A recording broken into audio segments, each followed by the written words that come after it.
Welcome to all of you. मैं अजय कुमार रावल आज आपके लिए लेकर आया हूँ कक्षा 12वीं NCERT से संबद्ध इतिहास विषय अभ्यास एवं टेस्ट कार्य अनुभाग 3 से चैप्टर 11 विद्रोही और राज। इसमें विशेष रूप से अध्ययन किया जाएगा 1857 का आंदोलन। टेस्ट एवं अभ्यास कार्य प्रारंभ करने के पहले आप मेरे YouTube चैनल योर डेस्टिनेशन को जरूर सब्सक्राइब करें ताकि लेटेस्ट वीडियो की सूचना आपको समय पर मिल सके। वस्तुनिष्ठ प्रश्नों के साथ तैयार होंगे निबंधात्मक प्रश्न भी। सीखने का एक नया अनुभव, एक नया तरीका जिसमें आप स्वयं भी पार्टिसिपेट कर सकते हैं। तो शुरू करते हैं अभ्यास टेस्ट एवं अभ्यास कार्य चैप्टर 11 से विद्रोही और राज 1857 का आंदोलन। सबसे पहले आपको अपना नाम ऐड करना है, पिता का नाम, संस्था का नाम और मोबाइल नंबर।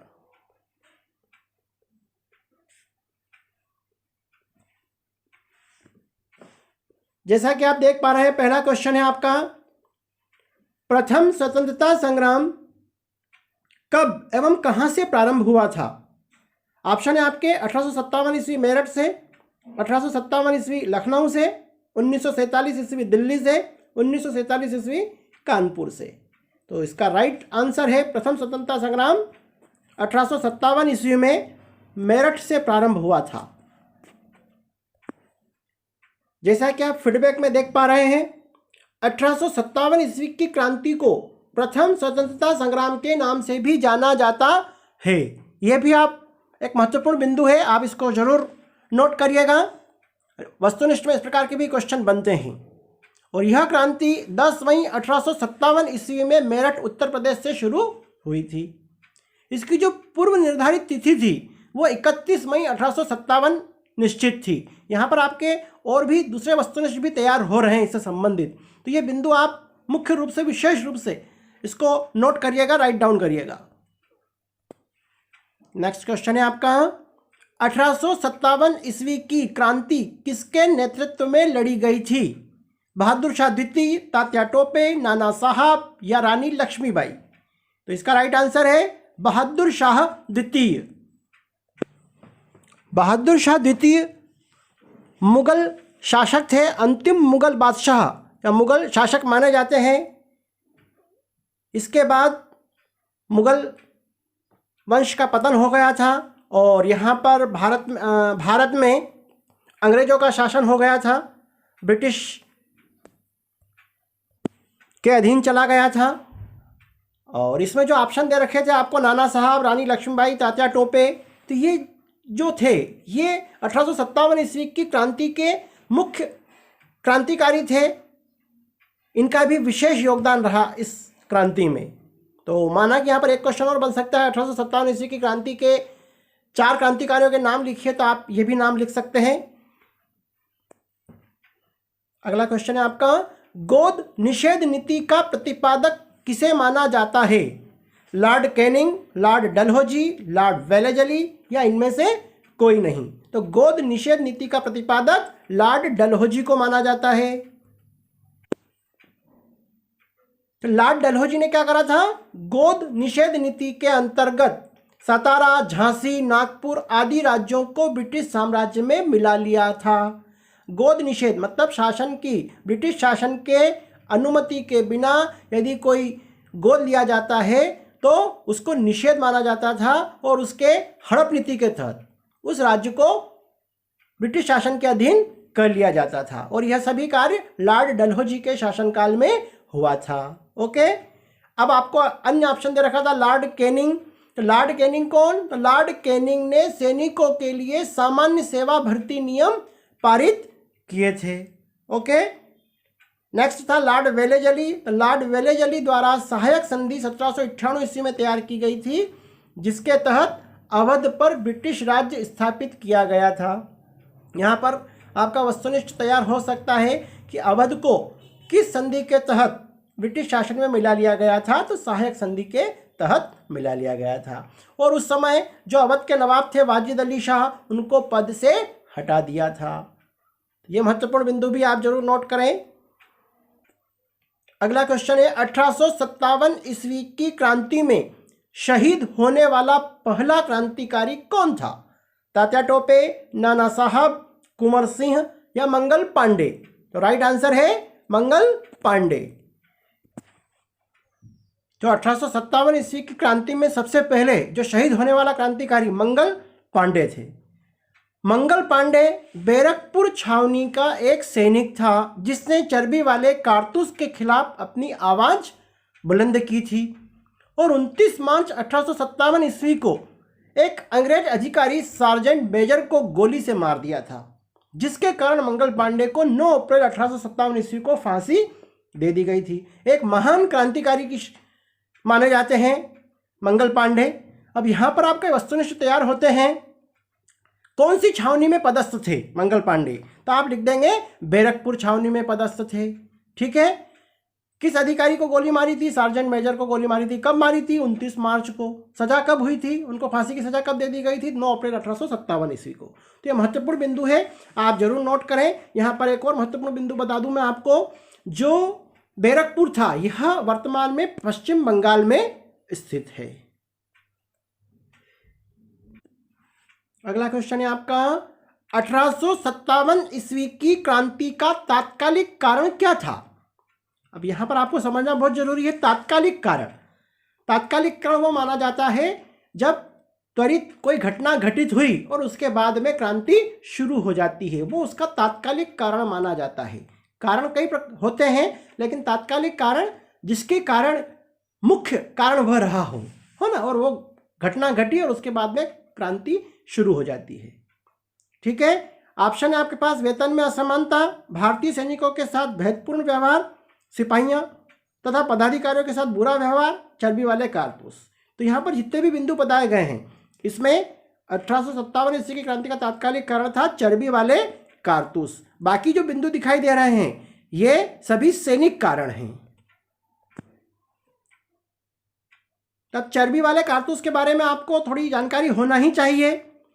1856 ईस्वी में ब्रिटिश सरकार ने सैनिकों को पुरानी बंदूकों की जगह नई एनफील्ड राइफल देने का निर्णय किया था। इन राइफलों में प्रयोग किए जाने वाले कारतूस का प्रयोग करने के पहले मुंह से खोलना पड़ता था और ऐसी अफवाह फैल गई थी कि इन कारतूसों में गाय और सूअर की चर्बी लगी हुई है। इससे भारतीयों के हिंदू और मुसलमान दोनों की धार्मिक भावनाएं आहत हो रही थी। इसलिए सैनिकों ने अंग्रेजों के खिलाफ या ब्रिटिश सरकार के खिलाफ विद्रोह कर दिया था। इसको राइफल का प्रयोग करने के लिए मना कर दिया था। ठीक है। इसके अतिरिक्त उक्त जो तीनों बिंदु बताए गए थे वो सभी 1857 ईस्वी की क्रांति के कौन से कारण है? वह सैनिक कारण थे। आप आगे अभ्यास कार्य में इस क्वेश्चन को फिर देखेंगे तो वहां पर ये बिंदु आपको फिर लिखना है। अगला क्वेश्चन है आपका 1857 ईस्वी की क्रांति का प्रतीक क्या था? मशाल, चपाती, भाला या तलवार? तो इसका राइट आंसर है चपाती। चपाती से तात्पर्य है रोटी, है ना। रोटी को 1857 ईस्वी की क्रांति का प्रतीक बनाया गया था। अब जो क्वेश्चन शुरू हो रहे हैं इसमें आपको विशेष निर्देश दे रखा है, एक से अधिक या सभी विकल्प सही हो सकते हैं। और अब जो क्वेश्चन शुरू हो रहे हैं आपके वस्तुनिष्ठ प्रश्नों के साथ निबंधात्मक प्रश्न भी तैयार हो रहे हैं। आपका क्वेश्चन है 1857 ईस्वी की क्रांति के उत्तरदायी कारण कौन कौन से थे? बिल्कुल एग्जाम में ये क्वेश्चन आता ही आता है। इस प्रकार के प्रश्न बहुत महत्वपूर्ण हैं, आप इसको जरूर नोट करिएगा। बिंदु बता रखे हैं आपको, अंग्रेजों की साम्राज्यवादी नीति, बिल्कुल सही है। अंग्रेजों ने साम्राज्यवादी नीति के तहत गोद निषेध प्रथा और कुशासन के आधार पर राज्य अपहरण की नीति का पालन किया था।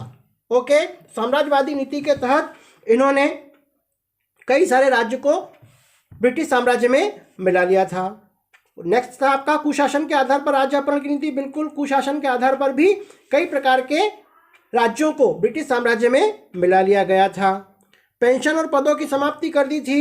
बिल्कुल, अंग्रेज जिन देशी राज्यों को अपने अधीन कर लिया था उनके राजाओं को पेंशन और पद प्रदान किए जाते थे, किंतु लॉर्ड डलहौजी ने अपने शासनकाल में घोषणा कर दी कि पेंशन और पद व्यक्तिगत होते हैं, अतः इनके उपभोक्ताओं की मृत्यु के पश्चात उनके उत्तराधिकारी को नहीं मिलना चाहिए। तो यह भी एक 1857 ईस्वी की क्रांति का मुख्य कारण रहा।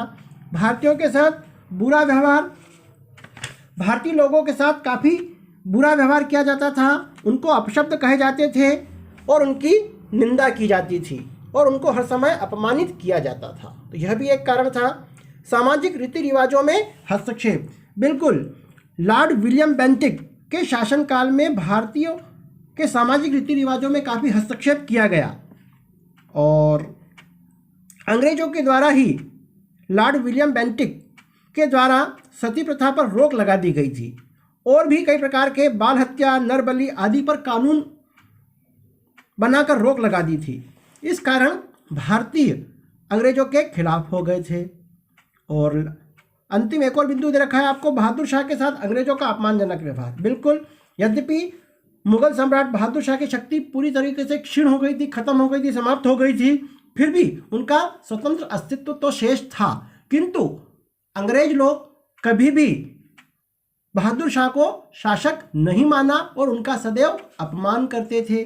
जो सिक्के चलते थे उन सिक्कों से भी मुगल सम्राट का नाम अंकित करना बंद कर दिया था। इस कारण भारतीय लोग अपने राजा के साथ इस प्रकार के अपमानजनक व्यवहार के कारण भी नाराज थे। तो यहाँ जितने भी बिंदु बताए गए हैं ये सभी 1857 ईस्वी की क्रांति के उत्तरदायी कारण थे।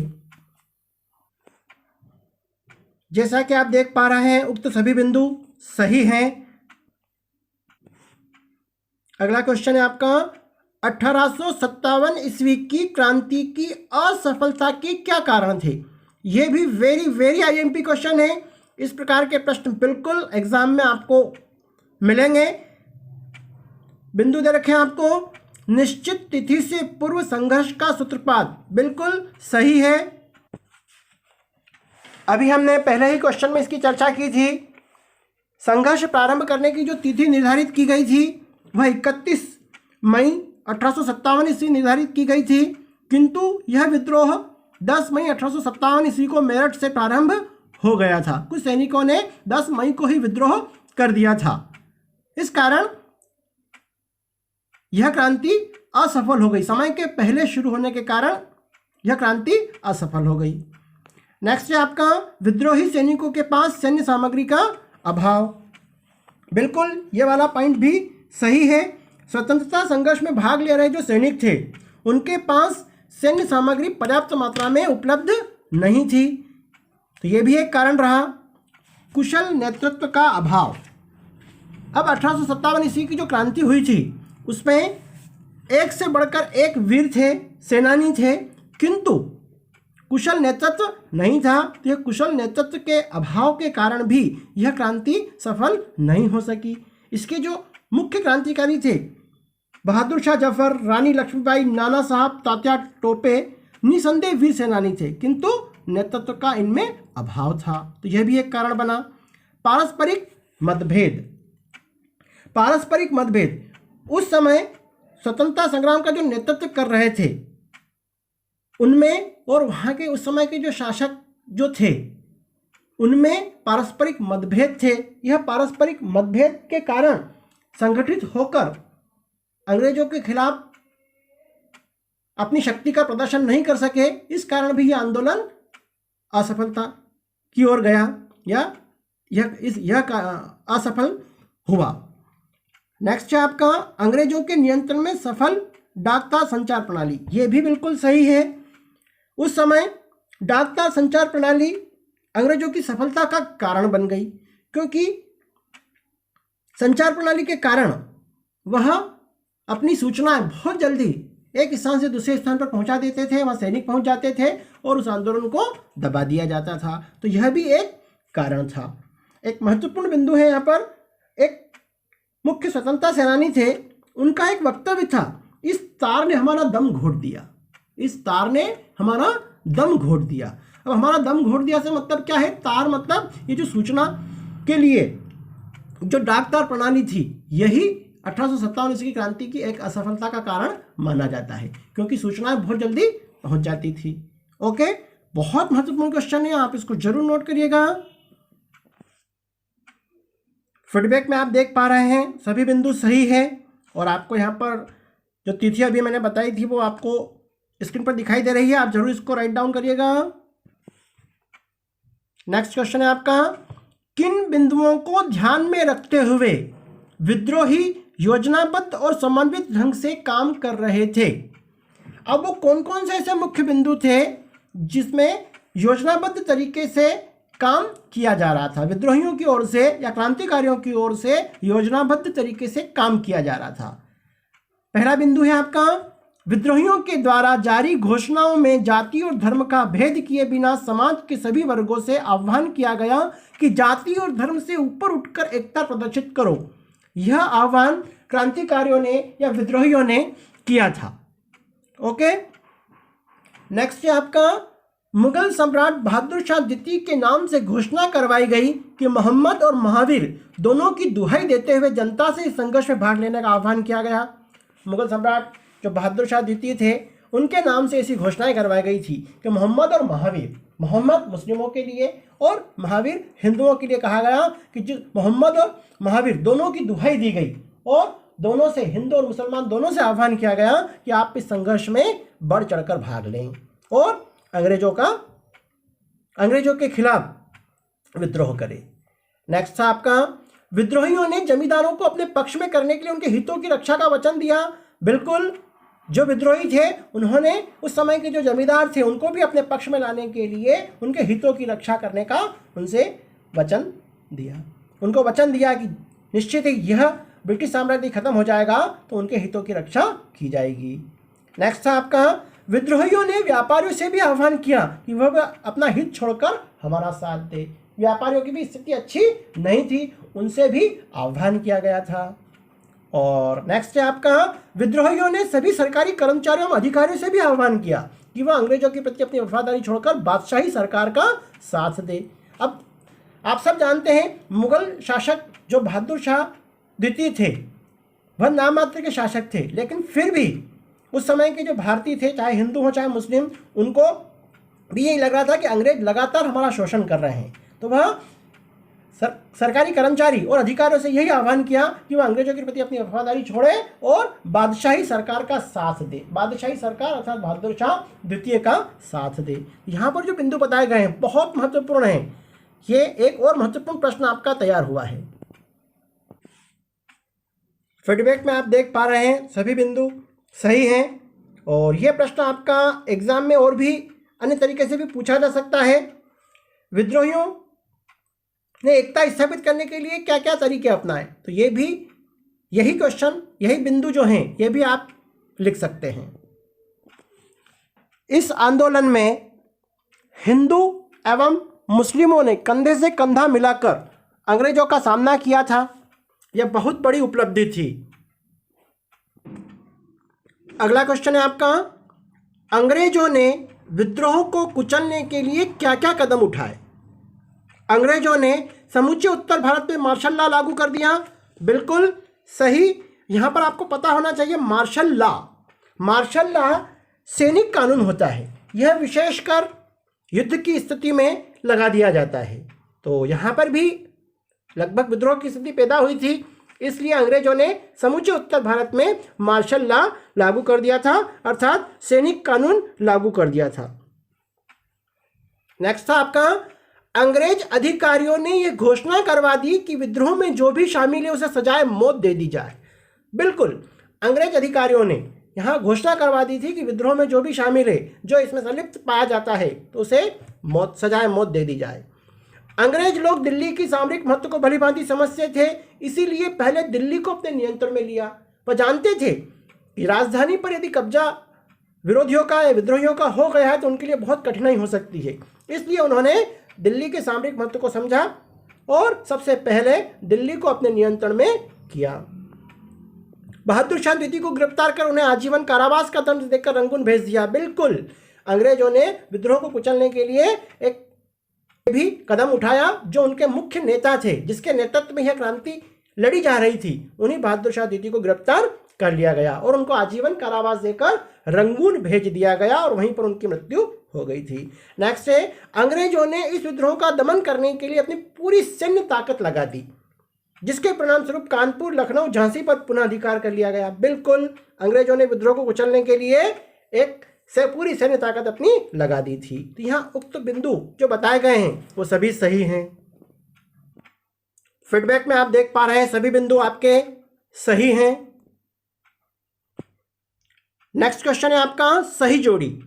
एक भाग में आपको दे रखा है दिल्ली में विद्रोह का नेतृत्व, कानपुर में विद्रोह का नेतृत्व, लखनऊ में विद्रोह का नेतृत्व, झांसी और अवध का अंतिम नवाब। ऊपर आपको ऑप्शन दे रखे नाना साहब, बहादुर शाह द्वितीय, रानी लक्ष्मीबाई, वाजिद अली शाह बेगम, हजरत महल। ओके, अब जो आपका पहला है, दिल्ली में विद्रोह का नेतृत्व किसने किया था, तो बहादुर शाह द्वितीय। वैसे यहाँ आपको बता दूं कि पूरी क्रांति का जो नेतृत्व किया गया था वो बहादुर शाह द्वितीय के नेतृत्व में ही यह क्रांति लड़ी गई थी। ओके, नेक्स्ट था कानपुर में विद्रोह का नेतृत्व किसने किया था, नाना साहब। लखनऊ में विद्रोह का नेतृत्व किसने किया था, बेगम हजरत महल के नेतृत्व में लखनऊ में विद्रोह किया गया था। झांसी आप सब जानते हैं रानी लक्ष्मीबाई। और अवध का अंतिम नवाब कौन, एक ही ऑप्शन आपका बचा है, वाजिद अली शाह। ठीक है, तो यह आपकी सही जोड़ी भी कंप्लीट हुई। अब हम आ गए हैं बिल्कुल अंतिम क्वेश्चन पर। 1857 ईस्वी के सैनिक कारणों की विवेचना कीजिए। ये जो क्वेश्चन नंबर 12 है यह आपका अभ्यास क्वेश्चन है, अभ्यास प्रश्न है, जो अभी मैंने आपको बताया था। तो निश्चित ही ये हम पहले कर चुके हैं। सैनिक कारण मैंने अभी आपको बताया था, प्रश्न क्रमांक 5 में बताया गया था। जो बिंदु है वही बिंदु आपको यहाँ पर नोट करना है। प्रश्न क्रमांक 5 के जो विकल्प थे वही इसका आंसर है और यह प्रश्न आपका एग्जाम में बिल्कुल आता ही आता है। 1857 ईस्वी के सैनिक कारणों की विवेचना कीजिए। तो ये सैनिक कारण है आपके वेतन में असमानता। अंग्रेज लोग भारतीयों को काफ़ी कम वेतन देते थे और जो उनके अंग्रेज सिपाही होते थे उनके और भारतीय सैनिक के वेतन में अंतर होता था। तो वेतन में असमानता भी इस 1857 ईस्वी की क्रांति के सैनिक कारणों में गिना जाता है। यह भी एक कारण है। उच्च पदों पर भारतीयों को नियुक्त न करना। जो उच्च पद होते थे सेना में उन पर भारतीयों को नियुक्त नहीं किया जाता था और जो अंग्रेज लोग होते थे उन्हीं की नियुक्तियां उस पर की जाती थी। यह भी एक कारण है। सिपाहियों तथा पदाधिकारियों के साथ बुरा व्यवहार। जो भारतीय सिपाही होते थे उनके साथ बुरा व्यवहार किया जाता था और उनको अपशब्द कहे जाते थे, अपमान किया जाता था। ठीक है, और चर्बी वाले कारतूस अभी आप इसके पहले पढ़ ही चुके हैं, तो एक बार फिर से आप इसका अवलोकन कर लीजिएगा। 1856 ईस्वी में ब्रिटिश सरकार ने सैनिकों को पुरानी बंदूकों की जगह नई एनफील्ड राइफल देने का निर्णय किया। इन राइफलों में प्रयोग किए जाने वाले कारतूस का प्रयोग करने के पहले मुंह से खोलना पड़ता था और ऐसी अफवाह फैल गई थी कि इन कारतूसों में गाय और सुअर की चर्बी लगी हुई थी। इससे दोनों की भावनाएं आहत हो रही थी। यह भी एक महत्वपूर्ण बिंदु बना। सामान्य सेवा भर्ती अधिनियम। अब सामान्य सेवा भर्ती अधिनियम जो था यह लॉर्ड कैनिंग ने लागू किया था 1856 ईस्वी में और इसमें क्या था, भारत के बाहर समुद्र पार देशों में भी समय समय पर युद्ध करने के लिए सिपाहियों को भेजा जा सकता था। तो निश्चित ही जो भारतीय सिपाहियों की भावनाएं आहत हो रही थी क्योंकि भारत के जो सैनिक थे ऐसी धार्मिक मान्यता थी कि समुद्र पार नहीं जाना चाहिए। इससे धार्मिक भावनाएं आहत हो रही थी। तो सामान्य सेवा भर्ती अधिनियम भी एक कारण बना। अब हमारा टेस्ट और अभ्यास कार्य पूर्ण हो चुका है। अब हम इसको सबमिट करते हैं। जैसा कि आप देख पा रहे हैं व्यू स्कोर आपको दिखाई दे रहा है। अब हम व्यू स्कोर पर जाते हैं। 25 आउट ऑफ 25 अंक अर्जित कर चुके हैं। तो निश्चित ही जो हमने अभी टेस्ट और अभ्यास कार्य हल किया वो सभी क्वेश्चन सही हैं। आप स्वयं भी इस टेस्ट एवं अभ्यास कार्य में पार्टिसिपेट कर सकते हैं। डिस्क्रिप्शन बॉक्स में इसकी लिंक उपलब्ध करवाई गई है। उस लिंक पर जाकर आप स्वयं अपना मूल्यांकन कीजिए, सीखने का एक नया तरीका, एक नए अनुभव के साथ। आप मेरे YouTube चैनल योर डेस्टिनेशन को जरूर सब्सक्राइब करें, और यदि आपके कोई सुझाव हो तो आप कमेंट बॉक्स में जरूर मुझे बताएं। धन्यवाद। जय हिंद, जय भारत।